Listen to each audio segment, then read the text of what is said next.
If you've ever wondered whether Canarsie is a safe place to live, stick around because in this video, we're going to be discussing Canarsie crime rates and how you can use them to help make your next home buying decision.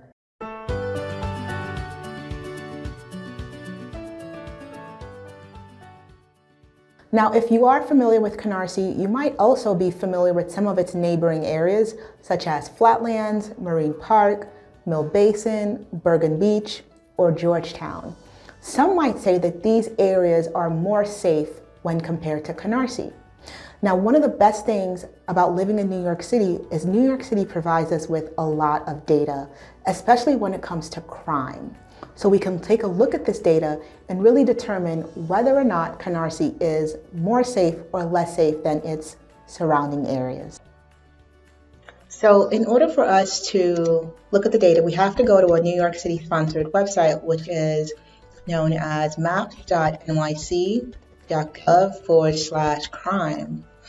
And this website, which is maintained by the City of New York, really gives us an overall high-level view of all of the crime that takes place in New York City, and the color coding really allows us to see where crime is concentrated or most concentrated. So if you see the darker colored orange areas, this means that there's more crime occurring in these areas versus the lighter shaded areas, which means that there's less crime occurring in these areas. Now, this mapping allows us to see not only where crimes are being committed, it also summarizes the types of crimes that are being committed, and that is available to the right of the screen here. So we have burglaries, we have felony assaults, grand larcenies in motor vehicles, murders, rapes, as well as robberies. And we're also able to adjust the date range and the time period. So what I'm going to do is I'm going to zoom in to allow us to really focus on Canarsie as well as its neighboring areas.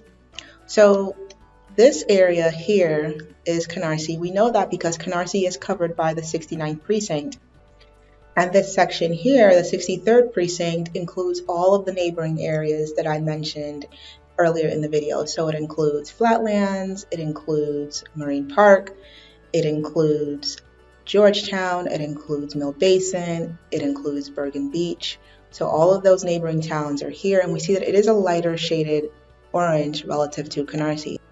So what I want to do first is I want to adjust the date range because I don't think using just the month of April gives us enough sample size to really be able to answer the question whether or not Canarsie is less safe compared to this or its neighboring precinct. So now we're going to include data from January 2021 all through to April 2022.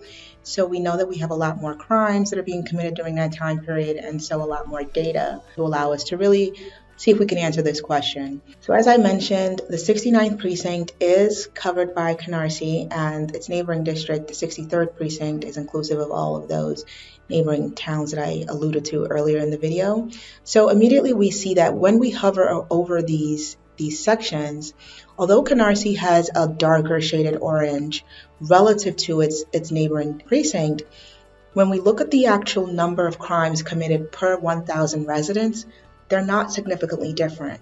So it's reported that for this time period, Canarsie has a total of 11.35 crimes committed per 1,000 residents. Now remember, when this data point is referencing crimes, it's referencing all of these crime types that we see to the right, because we're including all of these crime types. And when we hover over the neighboring precinct, we see that the 63rd precinct actually had 10.82 crimes per 1,000 residents committed over the same time period. Now, mathematically, I don't think that these are significantly different, given the fact that if you were to round this number up, you would round it to 11 crimes committed per 1,000 residents. And if you were to round this number, you would round it down to 11, which would mean you would also have 11 crimes committed per 1,000 residents. So in effect, you could say that for this particular time period, between January 2021 and through to April 2022, both the 63rd Precinct and the 69th Precinct reported the same number of total crimes. So one could say that in just comparing these numbers and this data, looking at the 69th Precinct versus the 63rd Precinct, Canarsie, which is represented by the 69th Precinct, is no less safe than the 63rd Precinct and all of those neighboring towns that are included in that precinct, given the fact that both precincts have recorded an equal number of crimes committed per 1,000 residents. All right, so now what I'd like to do is actually go through each crime type to see if there's any one of these major crime types that are more likely to occur in Canarsie versus in the 63rd Precinct. And we're just going to adjust the crime types over on this right section here. So first we'll look at burglaries. And we'll see that when we click on burglaries, both the 69th Precinct and the 63rd Precinct have the same level of orange shading, which would mean they're both equivalent when it comes to the actual number of burglaries that are being committed in these precincts. So they're not that different. So the 69th Precinct is reporting 1.29 burglaries per 1,000 residents, whereas the 63rd Precinct is reporting 1.27 burglaries committed per 1,000 residents. So just over one burglary per 1,000 people living in each of these precincts. So again, these numbers are equivalent.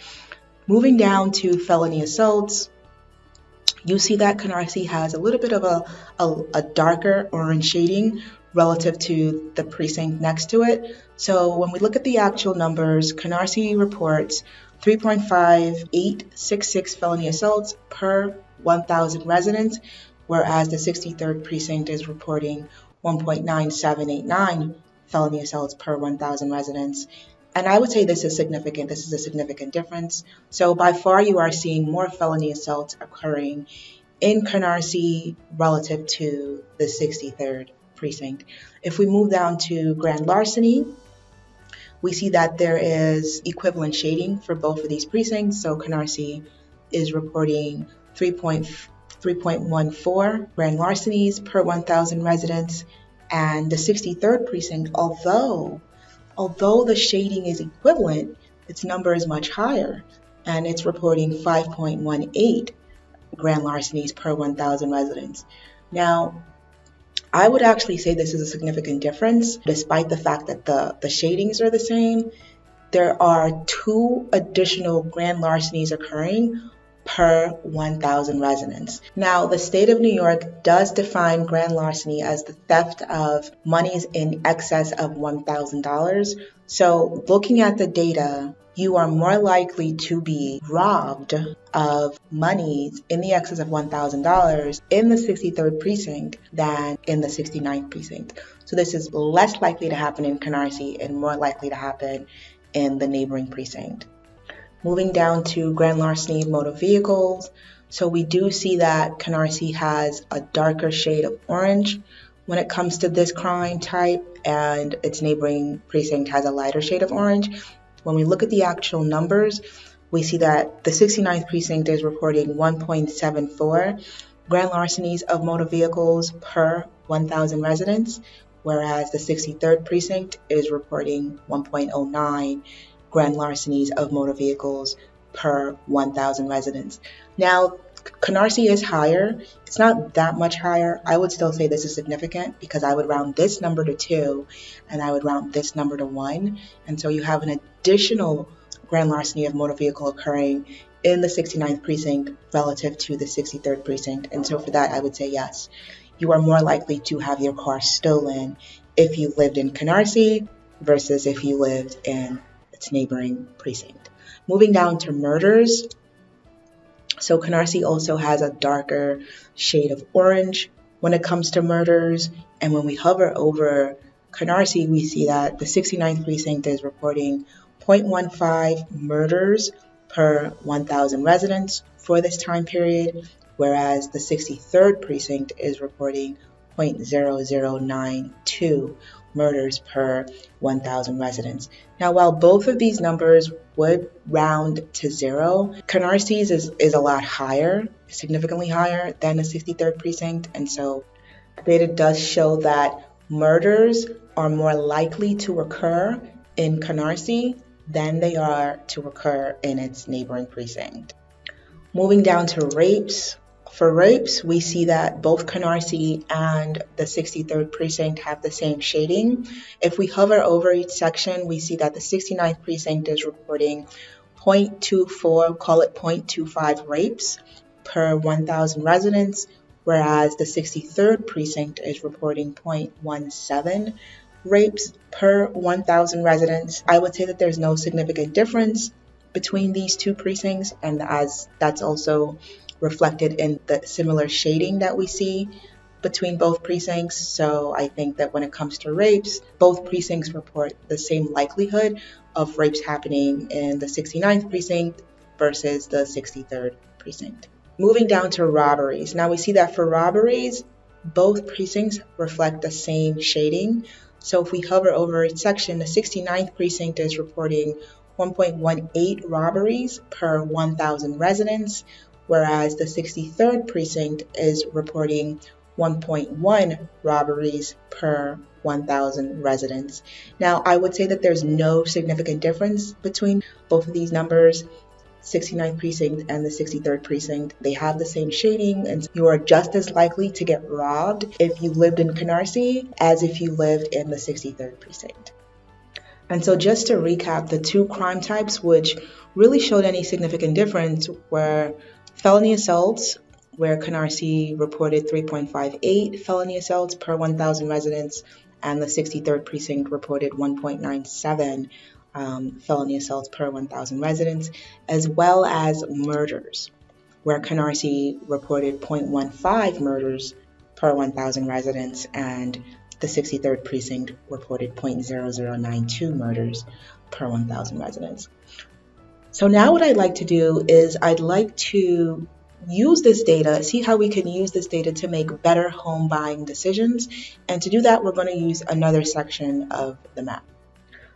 So while the precinct map helps to really give us a high-level overview of how different precincts are performing in terms of crime, we can also take a look at what's called the crime location map to really pinpoint exactly where crimes are being committed.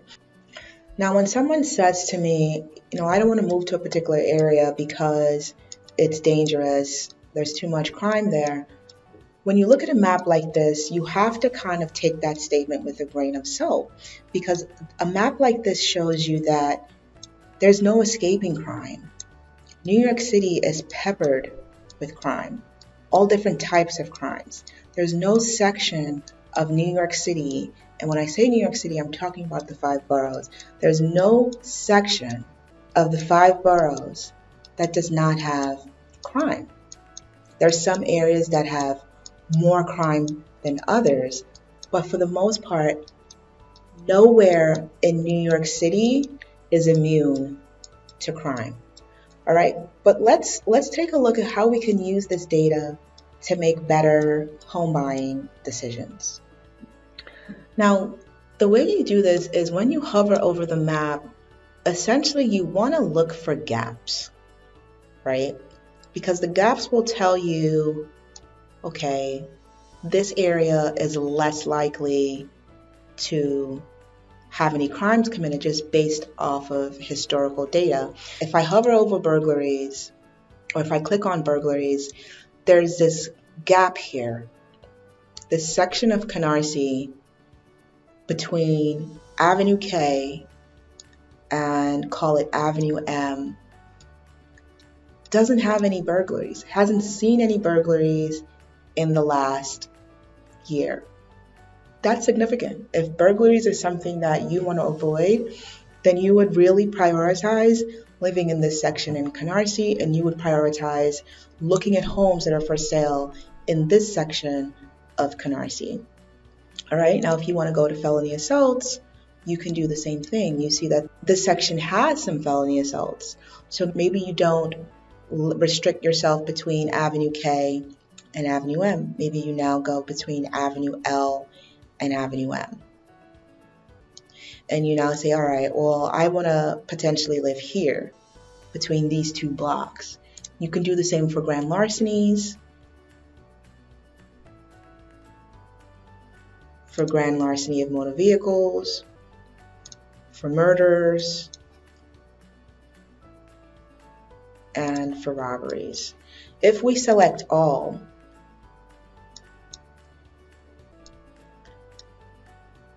we have to be really keen in terms of where we're going to look. So no crimes were committed between Avenue K and Avenue L, East 101 and East 102nd Street.